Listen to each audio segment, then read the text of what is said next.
Selamat malam para romo, Ibu Paduka, Bapak Ibu, dan sahabat-sahabat Dharma semuanya. Terimalah salam kasih dalam Dharma. Namo Sakyana Budaya, Namo Buddhaya.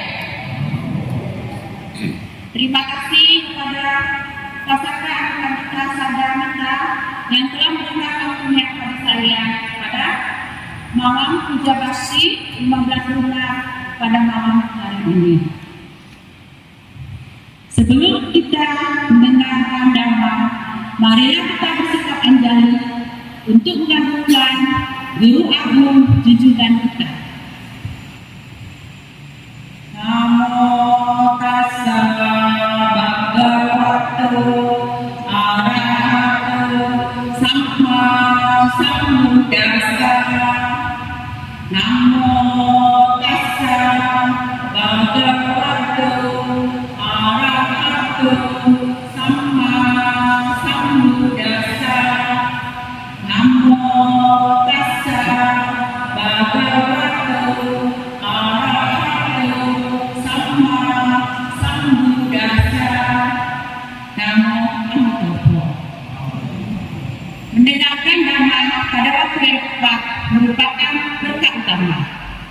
Pada malam hari ini saya akan membawakan Dhamma, yaitu cara memusnahkan kejahatan yang dapat menimbulkan kebajikan. Dalam Anutara Nikaya buku 1, buku 5 halaman 1, Sang Buddha menjelaskan ada 5 cara untuk melenyapkan kejahatan yang dapat menimbulkan kebajikan, yaitu 1, sadar. Nah, Bapak Ibu kan semuanya sudah tahu ya, sadar berarti adalah keyakinannya. Keyakinan di sini sebagai umat Buddha, kita harus benar-benar yakin akan Sang Tritama, yaitu Buddha, Dharma, dan Sangha, di mana Sang Buddha yang telah tercerahkan, yang telah mencapai kebenaran sempurna di Bodhgaya. Nah, Sang Buddha juga telah memperkenalkan Dhamma, yaitu ajaran-ajarannya yang telah dibabarkan untuk pertama kalinya di tahun Pusaka Kisipatana, yaitu yang terkenal dengan Dhammacakkappavattana Sutta. Nah, Dhamma ajaran Buddha ini juga kita harus yakin, Dhamma yang telah 2500 tahun lebih, tapi tetap ada pada sekarang, masih dapat kita pelajari, yaitu karena Dhamma ajaran Buddha ini indah pada awal, indah pada pertengahan, dan indah pada akhirnya.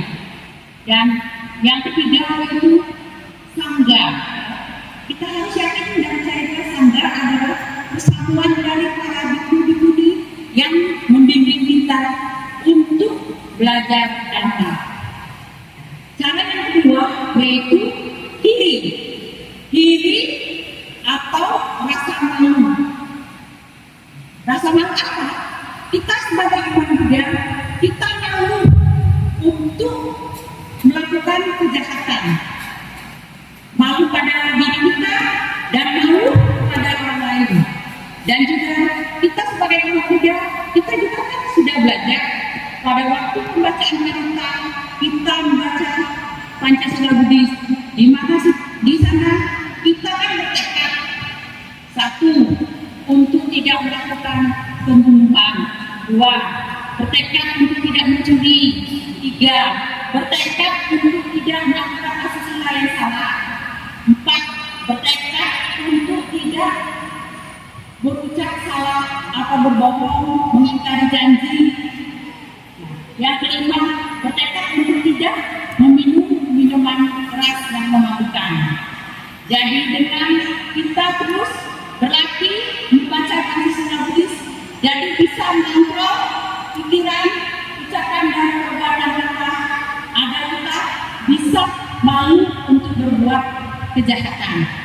Nah, yang ketiga, yaitu cara yang ketiga, yaitu otapa atau takut.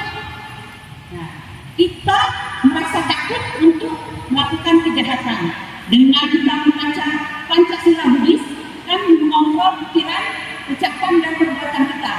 Jadi kita tahu mana perbuatan jahat dan mana perbuatan baik.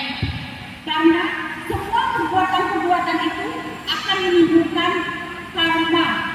Perbuatan baik akan menimbulkan karma baik, dan perbuatan jahat akan menimbulkan karma buruk. Dengan rasa takut kita berbuat jahat akan menimbulkan karma buruk, sehingga kita akan di kehidupan yang datang akan terlahir di alam yang sengsara, bisa di alam neraka.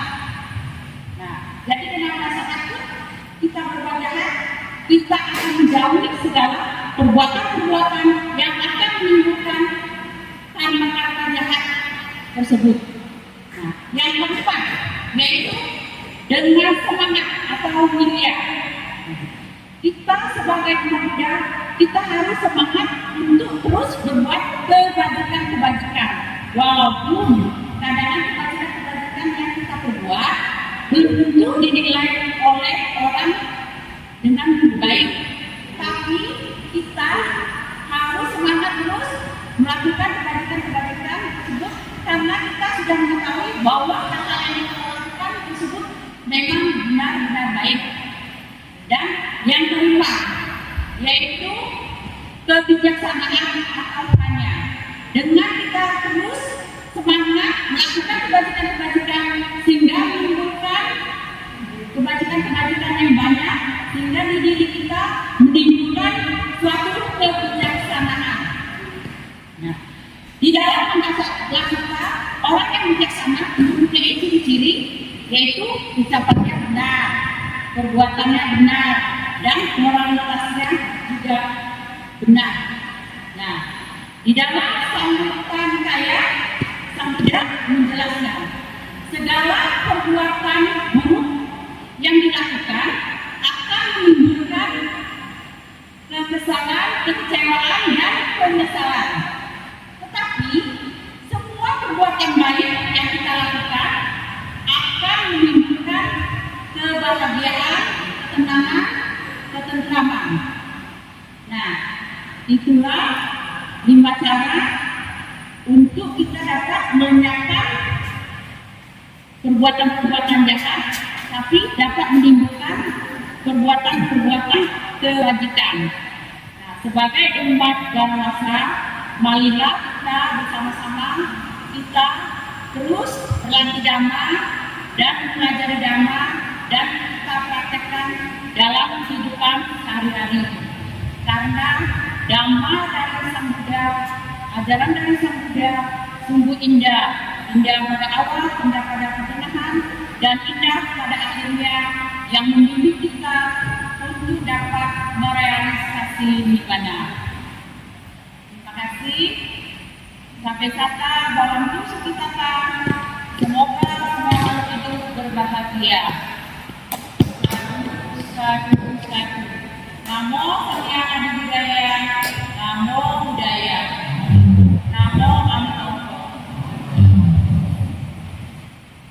Terima kasih.